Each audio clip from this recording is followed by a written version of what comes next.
The idea of a full-body VR experience is something many of us dream of. Being able to walk around the game world with one-to-one tracking would be so great. While there are ways to do this with some cumbersome tech, it's largely something saved for show floors at conventions and the like. I think this idea first planted itself in my head with the release of the Wii. The first game I ever played on the Wii was Call of Duty 3, and I remember being amazed that I could point and aim with a home console. This dream seemed to become more of a reality with the marketing for the Kinect, but I think we all know how that turned out. 10 years after the release of the Wii came the PSVR, turning virtual reality into something that many of us could afford. Firewall 0 Hour and Astrobot Rescue Mission were the two reasons that I got VR over a year ago. Watching gameplay of Firewall with the aim controller got me so excited, and I absolutely loved that game.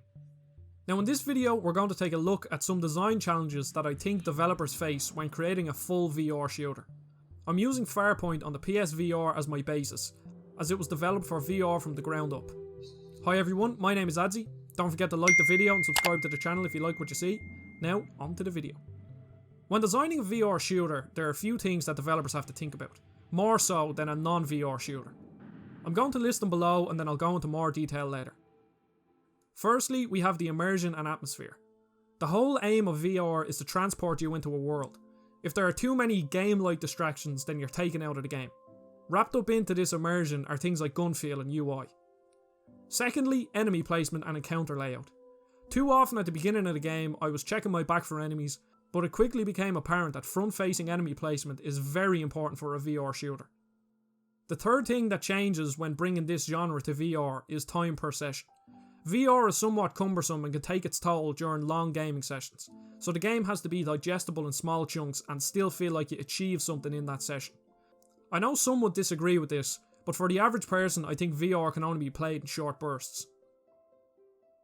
Immersion and Atmosphere. With or without VR, these aspects of game design are arguably some of the most important. Virtual reality is one step in favour of immersion. The feeling of being transported into a world is indescribable and is truly something that you have to experience. Farpoint is a fantastic example of this. The opening cutscene is absolutely beautiful. Flying through space, it was just breathtaking. From the get-go I was immersed. No HUD or anything getting in your way, just a cutscene where you are the camera. I for one am fed up with these playable cutscenes, something that was pioneered in Half-Life, and has been taken to the extreme in the past couple of years. But VR alleviates many of my problems with this type of storytelling. Instead of watching cutscenes from your character's eyes, you are the character experiencing the cutscene, and it creates an infinitely more compelling experience.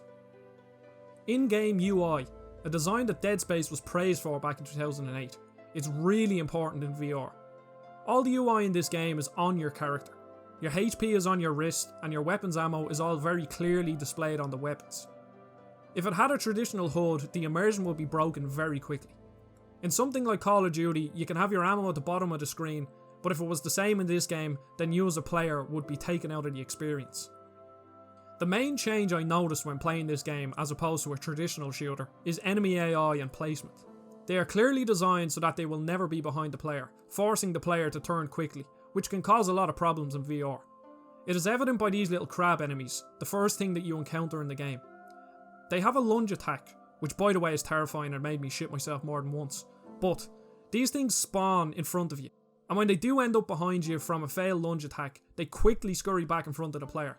With the amount of these guys in an encounter, this was a really solid choice from the devs.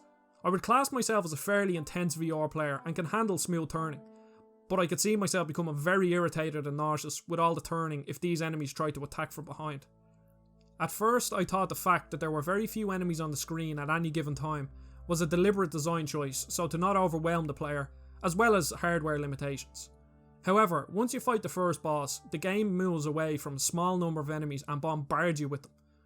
The added stress from dodging projectiles from the boss and looking out for enemies on the ground created a really tense experience. VR only adds to this tension.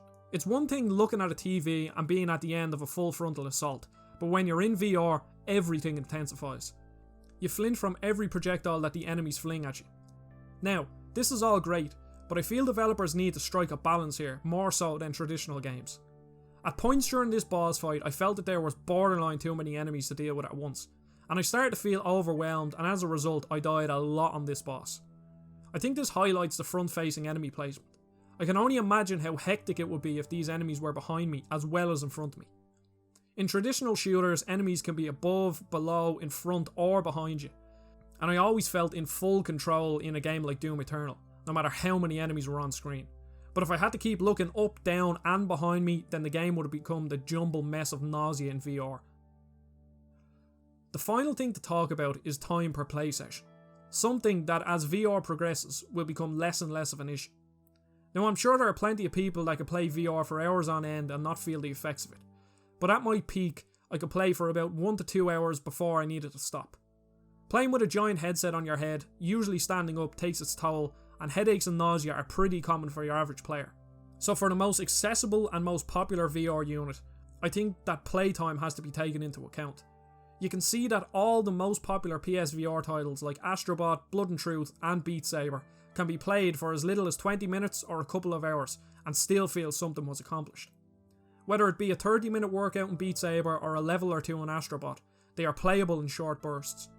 Farpoint is clearly designed with this in mind. There is usually about 15 minutes of gameplay between each cutscene, so in a 30-minute play session you have experienced a combat section and a story section, either through a cutscene or a hologram, keeping the game at a nice pace and feeling like you accomplished something with your play session.